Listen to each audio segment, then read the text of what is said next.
Welcome back to our channel. So అసెంబ్లీలో ప్రకటన June 2 ప్రకటన తర్వాత ఎట్టకేలకు ఇంద్రమ్మ ఇంటింటి బీమాకు సంబంధించి ఒక గుడ్ న్యూస్ చెప్పేసింది గవర్నమెంట్.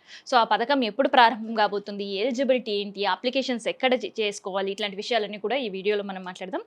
ముందుగా ఛానల్ని సబ్స్క్రైబ్ చేసుకోండి అండ్ ఇంద్రమ్మ ఇంటింటి బీమా పైన మీ ఒపీనియన్ ఏంటి అండ్ ఎలాంటి మార్పులు ఉంటాయి అనేది కూడా వీడియో మొత్తం విని చివరిలో మీ కామెంట్స్ అనేవి తెలియజేయండి.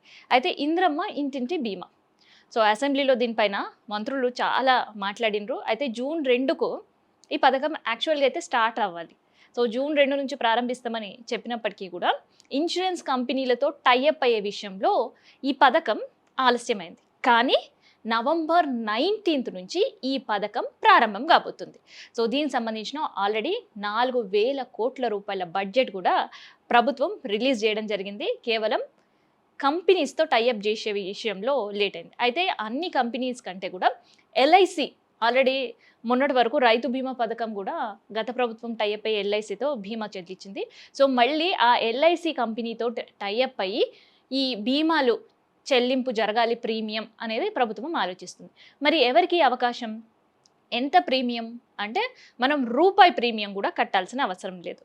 సో ఎవరైనా ప్రమాదవశాత్తు చనిపోయినా లేదంటే ఆరోగ్య పరిస్థితులు బాలేక చనిపోయినా వాళ్ళ అకౌంట్లోకి కేవలం 10 వర్కింగ్ డేస్లో 10 రోజుల్లోనే ఆ పాలసీ డబ్బులు అకౌంట్లో వేసేటట్టు ఈ పథకాన్ని రూపొందిస్తున్నారు. అండ్ 3,409 రూపాయల ప్రీమియం ఒక్కొక్క పర్సన్కి ప్రభుత్వమే చెల్లించబోతుంది. సో దీనికి రేషన్ కార్డే మ్యాండేటరీగా తీసుకోబోతుంది.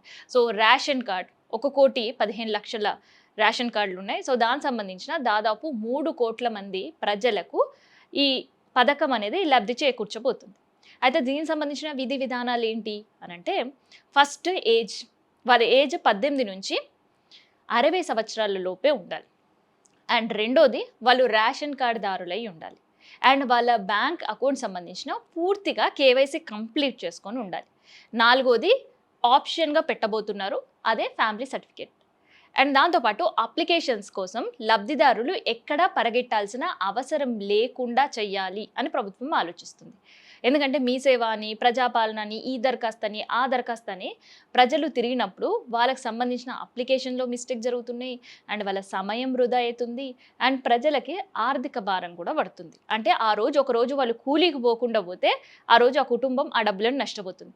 మళ్ళీ అప్లికేషన్స్ అని అప్లికేషన్ ఫీజు, ఇక్కడ నుంచి మీ సేవ వరకు ట్రావెల్ చేయాలి అని ఆ ట్రావెల్ డబ్బులు, ఇవన్నీ కూడా ప్రజలకు ఇబ్బంది అవుతున్నాయి. అందుకని ఇట్లాంటి ఏ ఇబ్బందులు లేకుండానే ఇంటింటికే ఇంద్రమ్మ బీమా అంటే ఇంటి దగ్గరికే వచ్చి ఇంద్రమ్మ బీమాకు సంబంధించిన అప్లికేషన్ మీ చేతిలో పెట్టి అప్లికేషన్ ఫిల్లింగ్ చేసుకొని అప్లికేషన్ వాళ్లే తీసుకొని వెళ్ళబోతున్నారనమాట. సో అట్లా రాష్ట్రంలో ఉండే అందరికీ వైట్ రేషన్ కార్డుదారులకి ఈ బీమా పథకం అందబోతుంది. అండ్ దాంతోపాటు క్లాస్ 4 ఎంప్లాయీస్కి కూడా ఈ బీమా ఇవ్వాలన్న ఆలోచనలో ఉన్నారు. అండ్ దాంతోపాటు రైతులు, సో రైతులకి రైతు బీమా ఉండేది, కానీ రైతు బీమాకు సంబంధించిన ప్రీమియం ఆగస్టు 16 తారీఖున ప్రభుత్వం చెల్లించాలి. కానీ ఆ ఆర్థిక సంవత్సరం అంటే 2026-2027కి సంబంధించిన బీమా చెల్లింపు వ్యవసాయ శాఖ చేయలేదు. అంటే రైతులకు కూడా ఇంద్రమ్మ ఇంటింటి బీమా ఇవ్వాలనే ఆలోచనలో ప్రభుత్వం ఉంది. సో అట్లా రైతులు కూడా అప్లై చేసుకోవాల్సి ఉంటుంది. అయితే రైతులు అప్లై చేసేటప్పుడు వాళ్ళకు ఒక స్పెషల్ కేటగిరీ ఇవ్వాలి అని అనుకుంటుంది. ఎట్లయితే ఇప్పుడు ఇంద్రమ్మ ఎల్ఐజీలో ఎస్సీ, ఎస్టీ, ఓబీసీకి రిజర్వేషన్లు, క్లాస్ 4 ఎంప్లాయీస్కి రిజర్వేషన్లు, ఆర్టీసీ ఎంప్లాయీస్కి రిజర్వేషన్స్ ఎట్లా ఇస్తుందో ప్రత్యేక కేటగిరీగా, అట్లనే ఈ బీమా విషయంలో రైతులకు ఒక స్పెషల్ కేటగిరీ ఇవ్వాలి అనే ఆలోచనలో ప్రభుత్వం ఉంది. సో వాళ్ళ పట్టా పాస్బుక్లు, తర్వాత కౌలు రైతులకు కూడా ఈ పథకం వర్తించేటట్టు ప్రభుత్వం నిర్ణయం తీసుకోబోతుంది. సో వీళ్ళు కూడా వాళ్ళ పట్టా పాస్బుక్, ఏజ్, తర్వాత ఆధార్ కార్డ్స్, బ్యాంక్ డీటెయిల్స్ ఇవన్నీ సబ్మిట్ చేయాల్సి ఉంటుంది. అయితే ఇక్కడ ప్రతి కుటుంబానికి బీమా కల్పిస్తుంది అన్నారు కదా, ఆ ప్రతి కుటుంబంలో ఎవరికి ఇవ్వాలి, ఆ ఇంటి పెద్దకి ఇవ్వాలా, లేదంటే ఆ ఇంటి పెద్ద భార్యకి ఇవ్వాలా, లేదంటే ఆ ఇంట్లో తండ్రి చనిపోయినప్పుడు తల్లి ఆ కుటుంబ పోషణ అంతా చూస్తుంటుంది, మరి ఆ తల్లికి బీమా కల్పించాలా? సో దానిపైన కుటుంబమే స్వయంగా నిర్ణయం తీసుకునే అవకాశం కుటుంబ సభ్యులకే ఇస్తున్నారు. సో ఆ ఇంట్లో ఎవరు పెద్ద అండ్ ఎవరికి ఆ కుటుంబ పెద్దకి ఈ 5 లక్షల ప్రీమియం అంటే ఆ వ్యక్తి మరణిస్తే ఆ మరణించిన వ్యక్తి పాలసీకి సంబంధించిన డబ్బులు మిగతా కుటుంబ సభ్యులకు వచ్చేలా. సో ఆ ఏ వ్యక్తి పైన ఆ బీమా ఉండాలి అనే నిర్ణయం కుటుంబ సభ్యులే నిర్ణయించుకునే అవకాశం ఇస్తుంది. రెండోది ఆ కుటుంబ పెద్దలకి రెండో అవకాశం. ఇప్పుడు సపోజ్ ఒక కుటుంబంలో ఒక 5 మంది ఉన్నారు. సో, ఆ 5 మంది ఉంటే ఆ కుటుంబ పెద్దగా ఆ తండ్రి పేరు కుటుంబ సభ్యులు చెప్పిర్రనుకోండి, ప్రీమియం ఆ తండ్రి పేరు మీదనే ప్రభుత్వం గడుతుంటది. సో, కుటుంబ సభ్యులకు అందరికి అవకాశం ఏందంటే, ఎవరైనా ఒక వ్యక్తిని ఎన్నుకొని, ఆ వ్యక్తికి ఆ కుటుంబం నుంచి ప్రీమియం అందించడం. సో, ఆ ప్రీమియం కట్టే బాధ్యత కుటుంబ సభ్యులకి ఇచ్చిర్రు గదా! ఎవరైతే లబ్ధిదారు పేరుని కుటుంబ సభ్యులు ఎన్నుకుంటారో, ఆ లబ్ధిదారుకు ఇంకొక అవకాశం ఇచ్చింది గవర్నమెంట్. సో, ఆయన మరణించిన తర్వాత ఆ ప్రీమియం ఎవరికి ప్రభుత్వం చెల్లించాలి? అంటే నామినీ డీటెయిల్స్ ఇచ్చే స్వేచ్ఛ ఆ ప్రీమియం లబ్ధిదారులకిచ్చింది. సపోజ్ ఆ పర్సన్ గనక తను మరణించిన తర్వాత ఆ ప్రీమియం డబ్బులు పాలిసీ డబ్బులు తన భార్యకియ్యాలి అనే నామినీ డీటెయిల్స్ వాళ్ళ భార్యవి రాస్తే వాళ్ళ భార్యకిస్తారు. లేదు వాళ్ళ పిల్లల పేర్లు రాస్తే ఎవరైనా ఒకరికి ఆ పిల్లలకు చెందుతాయి. కానీ ఇక్కడ పిల్లలు మాత్రం 18 సంవత్సరాల పైబడిన వాళ్ళే ఉండాలి. 18 సంవత్సరాల లోబడిన వాళ్ళ పేర్లు గనక ఆ లబ్ధిదారుడు రాసి, దానికి సంబంధించిన గార్డియన్‌గా ఇంకొకరిని డిక్లేర్ చేసే అవకాశం లేదు. సో, అందుకని కుటుంబానికి ఒకరికి మాత్రం ప్రీమియం, వాళ్ళు నామినీ ఎంచుకునే అవకాశం ఆ లబ్ధిదారుకే పూర్తిగా ఇచ్చింది. సో, ఇక్కడ గార్డియన్ డిక్లరేషన్, మళ్ళీ గార్డియన్‌కొకరికి, మళ్ళీ గార్డియన్ పేరు రాసి ఆ డిక్లేర్ చేయడానికి ఇంకొకరు, ఇట్లాంటివేవి కూడా ప్రభుత్వం అమలు చేయాలన్న ఆలోచనలో లేదట.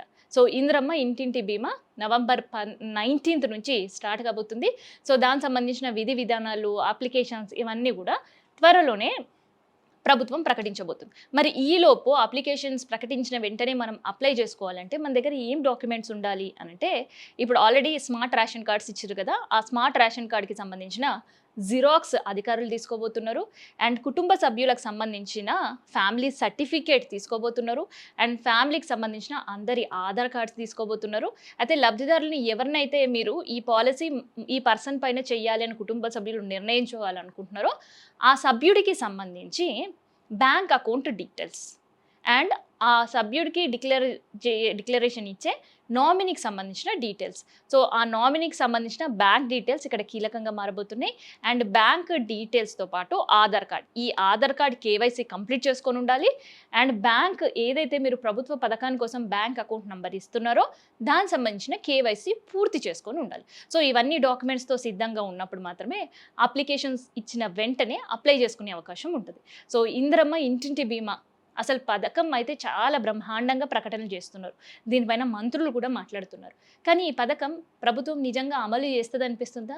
ఎందుకంటే ఉన్న పథకాలకే స్వస్తి చెప్తుంది. షాదీ ముబారక్ గావచ్చు, కళ్యాణ లక్ష్మి గావచ్చు, కోర్ట్‌లో ఆగి ఇప్పటికే బ్రేక్ పడ్డాయి. అండ్ ప్రీమియం చెల్లించకుండా రైతులకు సంబంధించిన బీమా విషయంలో ప్రభుత్వం ఏం చేసిందనేది కళ్ళ ముందు కనిపించే వాస్తవం. సో, ఈ 3 పథకాలు చూసిన తర్వాత నిజంగా కొత్త పథకం ప్రకటనకి మాత్రమే మిగిలిపోతదా? లేదంటే మళ్ళీ ఆ అమలు చేయాలన్న ఆలోచన చిత్తశుద్ధితో ప్రభుత్వం వెళ్తుందా? సో, మీరు కూడా కామెంట్ రూపంలో తెలియజేయండి మీ ఒపీనియన్ ఏంటి అనేది.